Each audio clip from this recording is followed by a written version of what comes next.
Hi, welcome to Doras academy. మనం Navodaya entrance examination కి సంబంధించి జూన్ నెలలో నోటిఫికేషన్ రిలీజ్ కావడం జరిగింది. 5th క్లాస్ నుంచి 6th కి నవోదయలో ఎంటర్ అవడానికి, అలాగే 8th నుంచి 9th కి నవోదయలో ఎంటర్ అవడానికి ఎగ్జామ్ కండక్ట్ చేస్తారు. ఇది నవోదయ సెంట్రల్ గవర్నమెంట్ స్కూల్స్. దీనికి మొత్తంగా చాలా వెరీ ఎఫిషియెంట్ స్కూల్స్ ఇవి. నిజం చెప్పాలంటే అన్ని ఎక్విప్మెంట్స్ చేస్తారు, ల్యాబొరేటరీ డెవలప్ చేస్తారు స్కూల్ ఎదురునే 6th నుంచి. అలాగే అంతా కూడా ఫ్రీ ఎడ్యుకేషన్ అండ్ ఫ్రీ అన్ని సౌకర్యాలు కూడా ఫ్రీగా కల్పిస్తారు, ఫుడ్ బెడ్ అన్ని కూడా. అలాగే క్వాలిటీ ఎడ్యుకేషన్, ఈ రోజు మనం ఏదైతే కార్పొరేట్ విద్యాలయాల్లో నేర్చుకుని లక్షలు ఖర్చు పెట్టి చదువుతాం, అంత క్వాలిటీ, అంతకన్నా బెస్ట్ క్వాలిటీ ఇస్తూ టైం డిసిప్లైన్ కూడా అలవాటు చేస్తూ ఉంటారు ఒక విద్యార్థులకి. 5th to 6th to 10th చదివే విద్యార్థులకి ఆల్మోస్ట్ 12th కూడా చదవచ్చు. అదే దీనికి లాస్ట్ డేట్ ఆల్రెడీ జూన్ లో నోటిఫికేషన్ రిలీజ్ కావడం జరిగింది సంవత్సరం ఎర్లీగా. లాస్ట్ డేట్ ఏంటంటే జూలై 29 సమీపిస్తుంది. అయితే ఎంఈఓ గారు, డిఓ గారు రోజు మనకి ప్రెస్ మీట్ లో ఏం చెప్పారంటే, అనకాపల్లి జిల్లాలో, ఎస్పెషల్లీ అనకాపల్లి జిల్లాలో 35,000 మంది గవర్నమెంట్ స్కూల్స్ లో చదువుతుంటే కేవలం 2,000 మందే నవోదయ స్కూల్స్ కి అప్లై చేశారంట.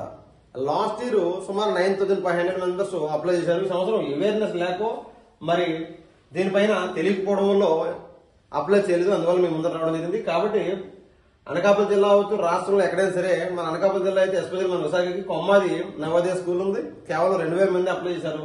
ప్రతి ఒక్కరు కూడా 5th క్లాస్ చదువుతున్న ప్రతి విద్యార్థి కూడా నవోదయకి ఎంట్రన్స్ కి అప్లై చేసి మీ యొక్క టాలెంట్ ని ఇంప్రూవ్ చేసుకోండి, మీ యొక్క సబ్జెక్ట్ ని ఇంప్రూవ్ చేసుకోవడానికి ట్రై చేయండి. ఎందుకంటే నవోదయలో arithmetic plus maths plus mental ability అనే సెక్షన్ ఉంటుంది. ఇది మీ ఫ్యూచర్ కాంపిటేటివ్ ఎగ్జామ్స్ లో మీరు ఎన్ని డిగ్రీలు చదివినా, ఎన్ని పీజీలు చేసినా, ఎన్ని పిహెచ్డీలు చేసినా ఫైనల్ గా జాబ్ కూడా కావాలనుకుంటారు. కాబట్టి వెదర్ ఇట్ సాఫ్ట్వేర్కి వెళ్ళాలనుకున్నా ఈ టెక్నిక్ లాజికల్ అనేది మెంటల్ ఎబిలిటీ అనేది అవసరం. అలాగే దాన్ని ఎందుకు ప్రశ్నిస్తారు, సాఫ్ట్వేర్కి వెళ్ళాలన్నా సరే ఎగ్జామ్ ఉంటుంది దానికి కూడా. అలాగే క్యాంపస్ సెలక్షన్ కి ఎగ్జామ్ ఉంటుంది. అలాగే గవర్నమెంట్ ఉద్యోగులకు వెళ్ళాలన్నా మీకు మెంటల్ ఎబిలిటీ రావాల్సి ఉంటుంది. కాబట్టి ప్రతి ఎగ్జామ్ ఇక్కడ బేస్ ఎగ్జామ్ నవోదయ అనేది, దీని అందరూ కూడా రాయడానికి ప్రయత్నం చేయండి. ఎగ్జామ్ మాత్రం డిసెంబర్ లో ఉంటుంది. ప్రతి ఒక్కరు రాయడానికి అందరూ కూడా అప్లై చేసి మీ స్కూల్స్ నుంచి అప్లై చేసి మీ ఎగ్జామ్ మీరు ప్రిపేర్ అవుతూ ఉండండి.